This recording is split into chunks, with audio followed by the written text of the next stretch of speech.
I think we talked on the phone, but I hadn't read the book yet.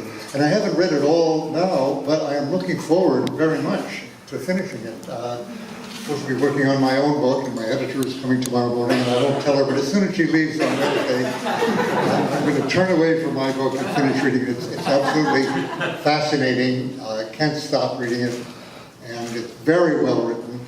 And the reason I'm here tonight really is that I came to know Bobby Kennedy, in particular in the last year of his life. I'm 85 now.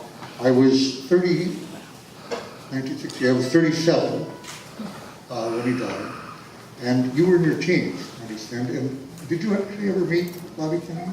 Because this is a book that reveals very good understanding of the Bobby I knew, and most of it, which I didn't know about the earlier years. I first met him in '64. Later I said I came to know him better in '67, '68. But from everything that I do know, and of that period, it's very, very true to the period and very true to Bobby Kennedy. And Bobby was a complicated character who did change, as a matter of fact, who'd gotten a lot of enemies, some of whom, were very much to his credit, that he had enraged, Jimmy Hoffa and a lot of others. But he also enraged a lot of people throughout his life. And was known as abrasive, ruthless, and had qualities that had not endeared him to a lot of people. And I should say that when I first met him in '64, I was doing a very highly classified study of the Cuban Missile Crisis. And I wanted to see him because of his role in that. And I've gotten many serious questions about what was going on in the Cuban Missile, and in Vietnam. No, I'm sorry. Later it was in '67 that I saw him again, and I was interested in Vietnam. But in '64 I was asking about the Cuban Missile Crisis, and I can say he did not give a good impression on me as a person at that time. He was in the Attorney General's office where I met him. I talked to him for about an hour, and he told me actually some very significant things, some of which have never really come out. And I'll be talking about them in this book that I'm working on. But he seemed very unsure of himself, very young, I'll tell you one thing that made a peculiar impression on me.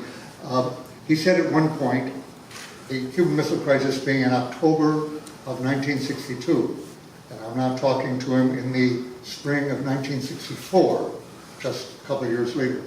And at one point he says, about October '62, now something else was going on at that time. By the way, it was understood that he was interested in being Secretary of State at that point. Lyndon Johnson wasn't about to do that, but the word had been in the paper that he was interested in being Secretary of State. And so he said, something else was going on at that time, very much. And by the way, I've never figured out exactly what he might have had in mind.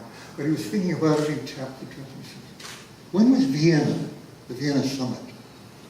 He said, well, that was the spring of 1961. It's a year and a half earlier. He said, yeah.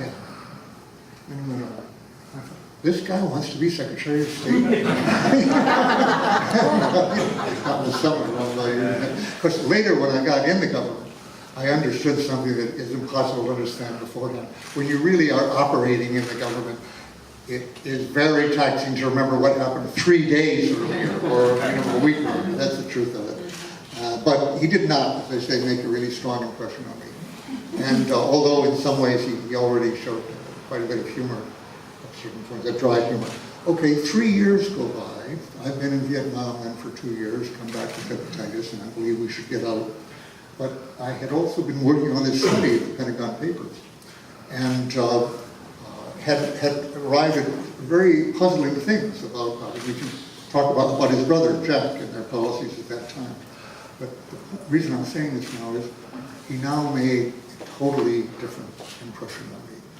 We actually met when we were both speaking to a national gathering of CBS executives from all over the country.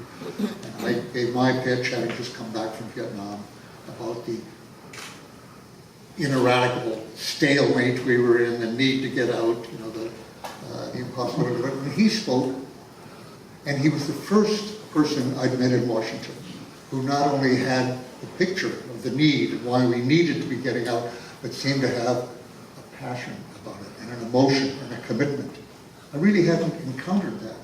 It was not at all hard to find people who had been in Vietnam or who were in Washington in '67 now, before the Tet Offensive, but who knew we need to get out of there. We're stuck. It's a stalemate.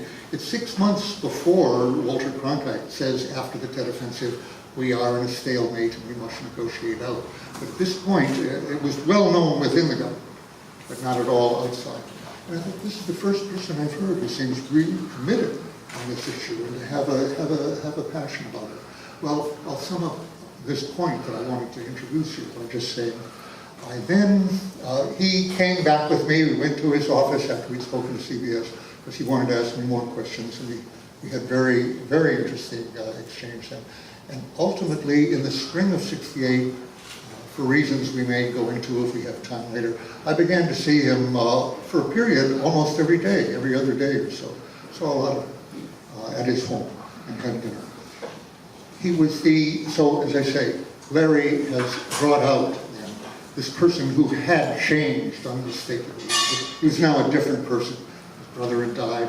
His father was incapacitated. He had run for the Senate now and won in the Senate. He was his own man, and he just seemed an entirely different person. And one that I had not met in Washington in many years that I've been there by that time, and never have again since. And actually, he asked me later, a little bit later, in the spring of '68, to be his man on Vietnam, and to leave the Rand Corporation where I was, and work for him, gathering all the information in Vietnam for his speeches and press conferences and in policy line on Vietnam. And I wasn't prepared to do that at that point because I wanted to be free to speak to all the candidates and see if I could get a convergence of opinion. I was understood at that time to be somebody who knew the situation in Vietnam very well. Been there, and they were virtually all willing to talk to me, or the representatives. And so I didn't want to be connected with just one person. I wanted to see him. So I turned that down, but I did talk to him frequently and went with him. And he was my man, of course, the one I wanted to see then. And I went to rallies, and I saw the way people reacted to him and so forth.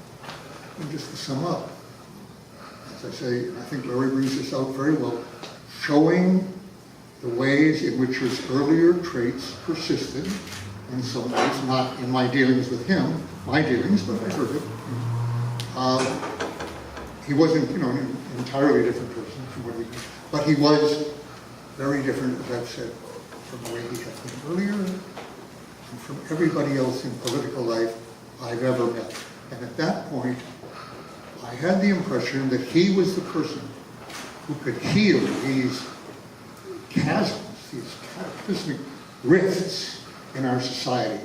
Remember, '68, almost 40 years ago now, we're in a racist campaign right now. Race is at the top. After 8 years of an Afro-American president, race has never been. Well, Bobby Kennedy was clearly the person, as a white man and a politician, Catholic, who had the ability to not only talk to the blacks, but at the same time appeal to the white Appalachians, the blue-collar workers that Trump is making a racist appeal to.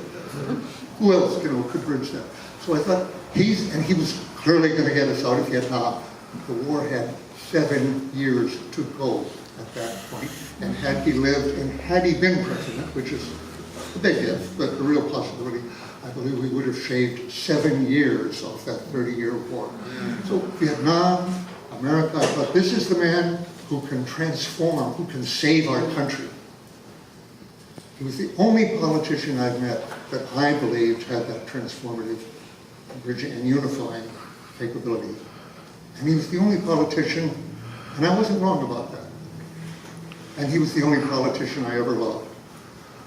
And I didn't know that, what I felt about him, until he died, until the morning he died. And I cried for half an hour, and I realized that what had died within me was a sense that this country could change or be changed.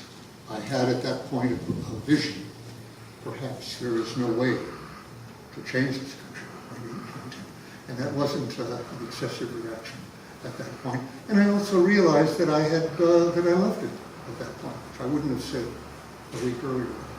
And that's never left me, and I think he was worthy of it. Well, I think this book will convey better than anything I've seen that.